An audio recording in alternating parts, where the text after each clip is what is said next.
This is not such an unheard story because it is a chapter in one of the books which Jayan displayed earlier in People Call Lucknow. But I've put it into my own words again, so it's not a replica of what appears in that book. And I've also tried to present this as a very Avdi story. This story of the Begum of Gulabo Sitabo, which has aroused interest in my mother and a lot of people. But before I tell you about the Begum, let me quickly say a few words about Awadh, a region pregnant with stories from thousands of years, some told, some waiting to be told. I mean, how can this region not be pregnant with stories, as it has been populated from the times, the civilization moved from the Indus Valley to the Ganga Valley. And since then, this has been the hub because of its massive agricultural produce. It was a huge granary, a marketplace, and which also inspired Claude Martin to set up the Kaptan Bazaar, because Claude Martin always had an eye on making money, and he knew that there were so many exotic goods to be found around this area, so he set up that market. But Awadh was not always the way we know the region today. For example, what is Uttar Pradesh today was once Awadh. Awadh was once Oudh. Oudh is something I cannot pronounce because the British tried to pronounce Ayodhya Awadh and all they could say was Oudh. Ayodhya was once a city and not a region. The name of the region was Kosala actually. So Kosala was the region and Ayodhya was the legendary capital of Raja Ramchandra. And surely before that, we have no written record, so we don't know, but before that, this region must have also enjoyed other names. Jaunpur sometimes fell within the boundary of Awadh and sometimes not. I tell you all this because the story of your beloved Begum begins in a tiny little village in Jaunpur. This is the story of a very restless soul from a village in district Jaunpur. She has always been a glamour-struck person as long as I can remember, with no plans in life except to have fun. Her life's motto has always been to have fun. She'll walk over you if it means her having fun. She comes to Lucknow at the age of 16 years. Please imagine that. A young, beautiful 16-year-old teenager is married and she comes to Lucknow. The restless soul is now married. She knows what she does not like to do in life, which is being a traditional wife and mother, but has no clue what she does want to do. So she grabs different opportunities that the city of Lucknow offers her, like finishing her high school,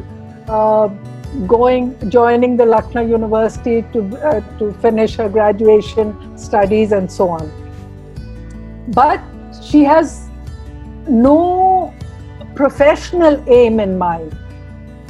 Again, she goes to university, she goes to the Mahila college, she goes out of the house just to experience different aspects of life, not to carve out a career or to make money. She hates to be confined to the home and to the kitchen for sure. She is glamour struck. She loves to gallivant. She loves meeting people, visiting new places. In Lucknow, she gets addicted to cinema. She knows the ABC of everything and everyone in Mumbai of the 1950s and 1960s. Then comes a stage in her life when she returns to her village. She returns to religion and to complicated religious rituals. She becomes indifferent to films in this phase of her life, believing that films pollute her religious beliefs. She's painfully religious. But her sense of drama has not left her. Unconsciously, she satiates her sense of drama by addressing religious majlis, dramatically narrating the incident of Karbala during Muharram and waving a finger at anybody in the audience who dared to talk to each other and not pay attention to her. And she also plays out her newly found Muslim self by making many trips to Sufi shrines. She suffers conflict as she feels that Islam perhaps disapproves visits to Sufi shrines, thoroughly confused between ideas of Islam as talked about by certain Saudi Arab schools and the more poetic, liberal, and heartfelt interpretation of Islam by the Persians. And the Shia interpretation of Islam is also very much on her mind. During this journey, she meets Muzaffar Ali in the late 1970s. Muzaffar Ali is determined to leave Mumbai at that time, to return to his roots in Lucknow. He is homesick, like his protagonist in Gaman. He is also rediscovering his cultural roots. His roots in the countryside in Kotwara. He is thinking of his Shiaism as well. Despite her religiosity, she succumbs to the temptation of seeing herself on screen in Umrao Jar and continues to visit Sufi shrines with Mira Ali and Muzaffar Ali. For a while, she even plays the role of the official pujari at the Mahurat of all Muzaffar Ali films, lighting agarbattis, breaking coconuts, and mumbling mantras. Off and on, she seems to say, to hell with agonizing over what is true Islam and what is not. She moves on to do numerous television serials. She's having a ball. By now, she's totally out of touch with mainstream Bollywood cinema. That is why when she gets a call from Ashutosh Gwarikar to play in Swades, she does not know who he is. She does not know that he is the famous director of the Oscar-nominated film Lagan. At that time, I was not in Lucknow. And she would call me. And on the phone, she would say, "Ye Ashutosh Gwarikar kaun hai? Who is this Ashutosh Gwarikar? Ye Prakash Jha kaun hai? Who is this Prakash Jha? Film offer kar rahe hain ye sab. All these people are calling me and offering me a film."